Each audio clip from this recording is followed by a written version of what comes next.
அப்துல் நாசர். எங்கேருந்து பேசுகிறீங்க? கன்னியாகுமரி. உங்கள் கேள்வி என்ன கேளுங்க. இது ஜமாத் போகிறத பற்றி எப்படிங்கிற ஒரு விளக்கம். ஜமாத்துக்கு போகிற சம்மந்தமாக கேள்வி வச்சுருக்கிறீங்க.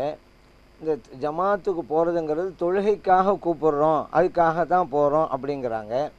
தொழுகைக்கு கூப்பிடுவதுங்கிறது ஒரு தவறான காரியம் இல்லைங்க, நல்ல காரியம்தான். அதனால தானே பாங்கு சொல்கிறோம்.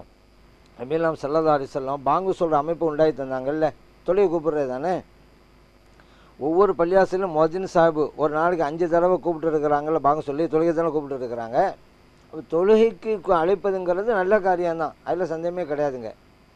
ஆனால் ஒரு நல்ல காரியம் செய்தாலும் கூட அதில் சுன்னத் ஜமாத்து கொள்கையில் இருப்பது மிக மிக அவசியம்.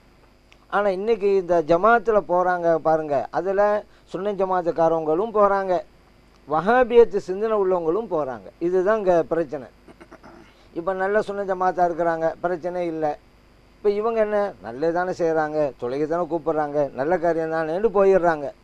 இப்போ இவங்க சுன்னத் ஜமாத்து தான், அது ஜமாத்தில் போனாலும் சுன்னத் ஜமாத்தாக தான் இருக்கிறாங்க. ஏன்னா ஜமாத்துக்கு போயிட்டு வந்தோடனே ஃபேமிலி அழைச்சிட்டு நவசபி ஜாரத்துக்கு போயிட்டு வந்துடுவாங்க.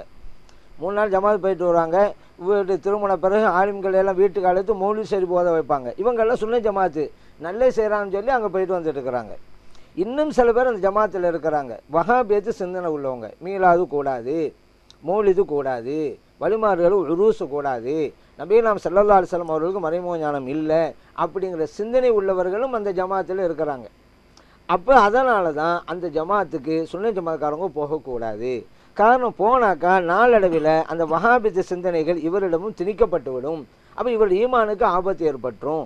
அப்படிங்கிறதுனால தான் அந்த ஜமாத்திலே சுன்னத் ஜமாத்து மக்கள்லாம் போகக்கூடாது என்று நாம் சொல்கிறோம்.